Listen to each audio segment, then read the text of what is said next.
셰익스피어는 없었다. 현재 영국의 대문호로 알고 있는 셰익스피어가 가짜이고 없었다고 하면 여러분들은 어떻게 생각하시겠습니까? 평상시 무의식 중에 당연하다고 생각했던 것들이 만약 당연하지 않다면 사리 분별을 할 때는 상대방의 말을 들어보고 판단해도 늦지는 않습니다. 자신들이 가지고 있는 정보 중에 과연 진실은 몇 %라고 확신하는지요? 제가 여러분에게 전해드리고 있는 역사 지식은 누구한테 배운 것이 아닌 제가 직접 자료들을 모두 찾아보고 입증한 것입니다. 여러분들 중에서는 자신이 알고 있는 정보의 진실을 위해 입증을 하신 적이 있는지요? 아마도 단 한 번도 없을 것입니다. 잘못된 정보의 바탕하에서는 어떠한 노력도 물거품이 됩니다. 그 잘못되고 조작된 정보가 당연해지기를 바라는 것이 바로 역사를 조작한 니은들의 소망입니다. 셰익스피어의 진실. 우리는 로마 제국의 로마가 라마 브라만 바라무니의 박달 문화로 이 유럽 지역의 문화도 해탈 문화라면 이 유럽 지역에 심청과 춘향과 같은 것들도 있었을 것입니다.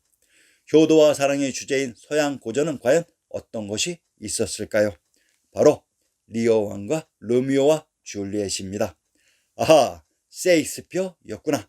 셰익스피어의 연극이 소아시아, 북아프리카, 유럽의 원형극장에서 상영된 것이었습니다. 오스만 터키라는 이름으로 이 해탈 문화의 유럽 지역을 다 장악한 대영 제국이 그 지역의 연극 대본들을 다 모으고 모아서 영어로 번역하고 윌리엄 셰익스피어라는 이름의 극작가의 작품이라고 떡하니 내놓으니 인도하고도 바꾸지 않을 영국의 대문화라고 자랑을 해대면서 셰익스피어의 실존성과 육체성을 조작해서 뒷받침해 놓았던 것입니다. 셰익스피어는 없다. 눈과 마음의 서문에서 그들은 셰익스피어가 거짓이라고 말한다의 몇 구절을 인용해 보겠습니다. 5회는 셰익스피어의 희곡에 등장하는 반복 구절을 포함하여 특히 문맥에서 벗어난 구절들까지 꼼꼼히 생각해 보았다. 이해할 수 없는 구절들도 있었다. 하지만 어느 누구도 셰익스피어의 희곡마다 임의적이고 별 이유 없이 등장하는 이러한 구절들에 대해서는 설명하지 못했다. 셰익스피어의 희곡을 알면 알수록 당혹감이 더해갔다. 왜 그토록 많은 구절이 반복되는가? 세상에서 가장 뛰어난 극작가가 어째서 이런 말도 안 되는 구절들을 사용했을까? 또한 오해는 미국의 학자 델리아 베컨뿐만 아니라 셰익스피어가 희곡에서 왜 이리도 많은 배경을 엘리자베스 시대와 흡사하게 만들었는지 의심하기 시작했다. 왜 햄릿은 당시 존재하지도 않은 대학에 다녔을까? 왜 셰익스피어는 아직 발명되지 않은 모기와 있지도 않은 시계에 대해 썼을까? 영국 역사뿐 아니라 역사극의 정통한 작가가 존 왕의 통치 시기에 대포가 존재하지 않았음을 모를 리가 없었을 것이다.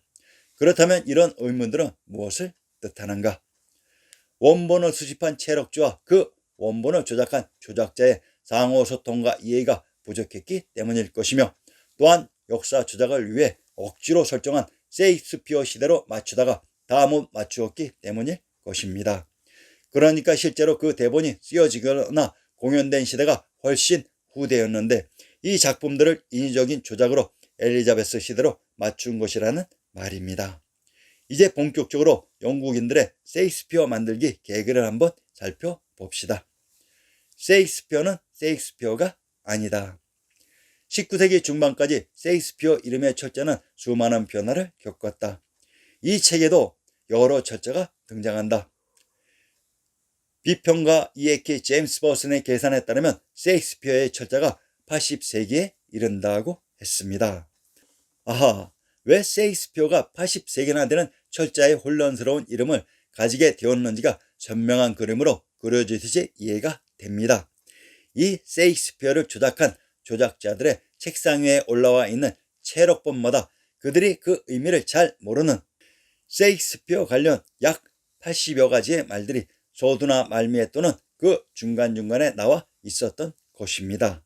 지역적으로 또는 시대적으로 각각 이런저런 사정으로 이 셰익스피어에 대한 용어의 혼란상이 그대로 공개되어서 문필가들이 각자 자기식으로 기록해서 사용하던 것을 20세기에 들어와서야 이 대본들을 모두 취합해 조작한 영국인들이 셰익스피어로 확정했던 것입니다. 우리는 이 세익스피어를 샤가모니 스바라고 읽습니다. 그 동쪽 티벳에서는 보디 스바라고 합니다. 그 의미는 부처님이 말씀하셨다는 의미입니다. 라틴어 계열의 언어를 사용하는 사람에게 스페아를 발음해보라고 부탁하면 스파라고 발음을 하는 것입니다. R을 H음으로 발음하기 때문입니다. 훈민정음의 삽다, 살부후다가 그 원형입니다. 헤탈의 문화인 유럽, 아프리카, 소아시아 지역의 원형극장에서 세속적인 연극을 공연하면서 시작할 때나 중간중간에 또는 마칠 때마다 샤카 스바하, 즉 석가모니 부처님이 말씀하셨다 하면서 암시를 하거나 교훈을 주는 말을 끼워 넣었던 것을 짐작하게 해주는 이름입니다. 반야신경을 마칠 때 아제아제 바라아제 바라승아제 보디사바하라고 하는 것과 같은 것입니다.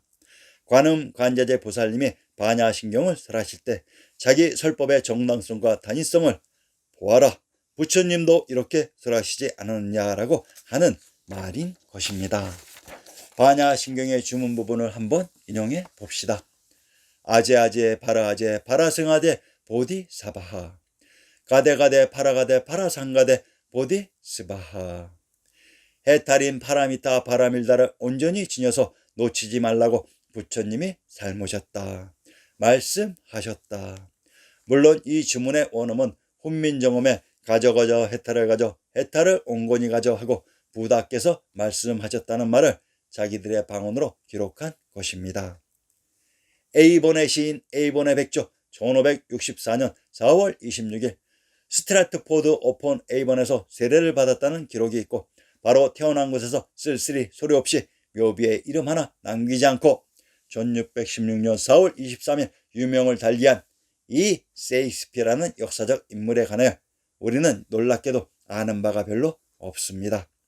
이 스트라트포드의 시골 신사, 유서의 두 번째로 좋은 침대 하나를 마누라에게 유산으로 남긴다는 쪼잔한 유서 한 조가리를 남기고 죽은 이 촌놈에 대하여 정말로 아는 바가 없습니다.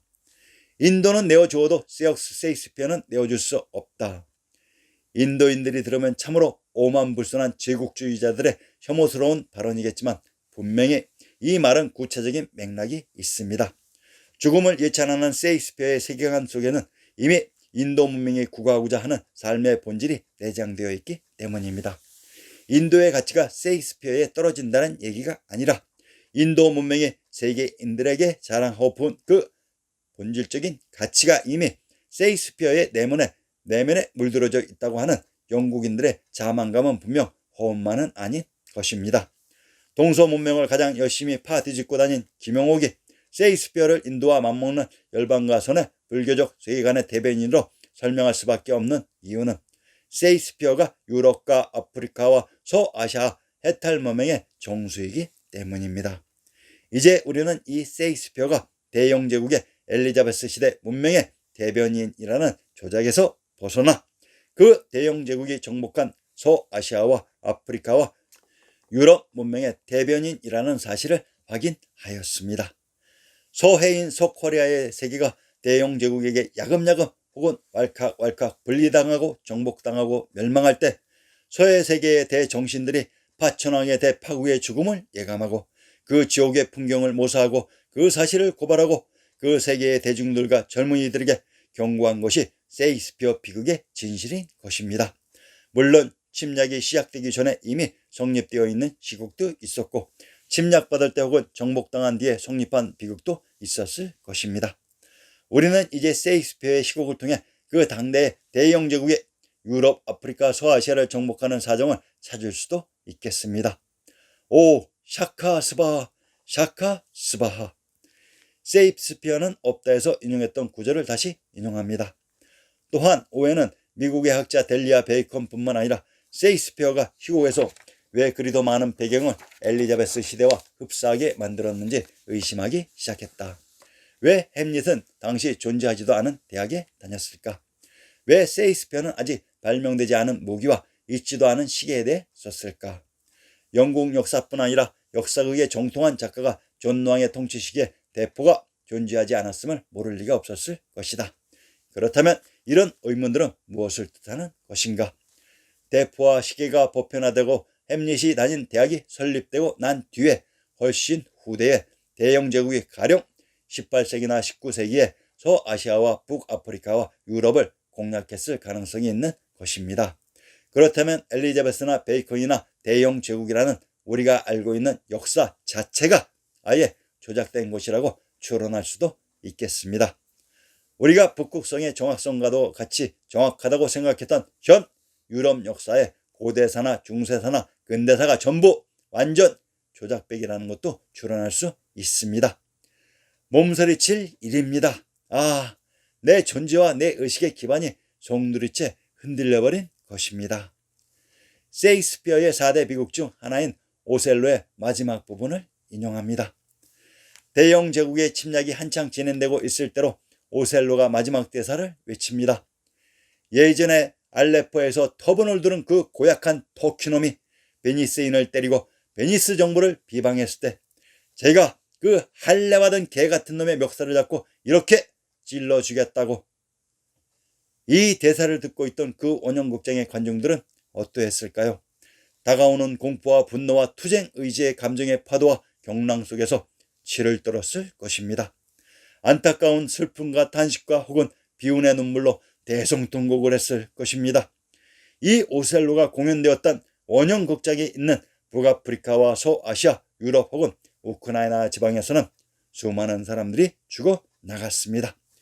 참으로 많은 사람들이 죽어나갔습니다. 지난 200년 동안 아르메니아인의 학살, 게르니카의 학살, 우크라이나의 학살, 식민지 전쟁, 발칸 전쟁, 크림 전쟁, 그리스 터키 전쟁, 스코틀랜드 아일랜드 독립전쟁, 1, 2차 세계대전, 유대인 학살, 그리고 중원과 반도의 우리들 자신과 또는 우리가 모르는 전쟁과 학살 등등. 대해탈의 고귀한 자기 정신의 프라이드를 끝까지 항복시킬 수 없었던 사람들은 죽거나 죽임을 당했습니다. 수억의 오셀로들이 죽어나갔습니다. 그 학살의 책임자들이 마치 현 민주주의와 인권의 수호자 행세를 하며 젠틀맨과 자선사업가 휴머니스트와 박애주의자로서 존경을 받고 있는 지랄같은 모순된 세상이지만 아무리 대영제국을 해체시킨다 한들 그들의 손에 묻은 오셀로들의 선연한 핏자국만큼은 영원히 지울 수 없을 것입니다. 자, 근대사의 시대적인 상황을 적나라하게 알 수 있는 일례로 인도의 정치인 네루가 한 말을 인용해 보겠습니다. 내가 그리고 있는 미래는 중국, 인도, 버마, 실론, 아프가니스탄 그리고 가능하다면 다른 나라들까지도 포함하는 연방 전부이다. 지중해부터 인도네시아까지 나라들의 경계를 인도인이 결정하지 않았다. 중앙아시아와의 경계를 차이나와의 경계를 인도가 결정하지 않았다. 대영 제국이 파키스탄에서 방글라데시까지 차이나 네팔의 남쪽까지 식민지의 영역으로 만든 것뿐이었다. 인도의 양심인 무정의항주의자 네로는 대영 제국과 프랑스와 스탈린의 소비에트와 미국과 일본이 그어놓은 이 악마의 경계선이 정치, 경제, 문화, 역사와 운명의 오랜 공동체를 파괴하고 있는 것에 대한 무장적 저항을 이렇게 표현하고 있는 것입니다. 인도를 포함한 아시아는 하나이다. 유럽도 아시아이다. 고로 전체는 하나이다. 그를 마무리하며 천하농계 송광정철의 관동별곡 19를 잠깐 인용해 보겠습니다. 이술 가져다가 사해 고루 나눠 억만창생을 다 취획해 만든 후에. 관동별곡의 저자 정철의 문제의식과 자기 이해를 들여다볼 수 있는 구절입니다. 정철은 자기 자신을 사해의 중앙인 중조, 중국, 중원, 중화, 화하의 사람으로 인식하고 있습니다. 이 인용문의 의미가 중원의 문화로서 사해를 덕화시켜서 억만창생을 해탈신선으로 끌어올려내고 싶다는 것입니다. 우리가 알고 있었던 임진왜란과 관련된 조작된 처절한 민족주의와는 너무나도 다른 모습의 일단을 노출시켜 주고 있습니다. 도대체 이 사해가 무엇이었고 고려사 역사의 실상은 무엇이었을까요? 역사 조작 세력이 숨기려고 했던 것은 중앙아시아 중원의 코리아와 연결되어 있었던 이 지구상 사해 역사의 실상이 아니었을까요? 어떻게 하면 이 숨겨진 것들의 이 조작된 것들의 진실을 드러낼 수 있을까요? 진달래 꽃 피어오는 서역 산만리, 다시 오진 못하는 파초 산만리. 다음 회부터는 조작되고 숨겨진 우리의 근대사, 동학혁명의 진실을 찾는 과정으로 들어가겠습니다.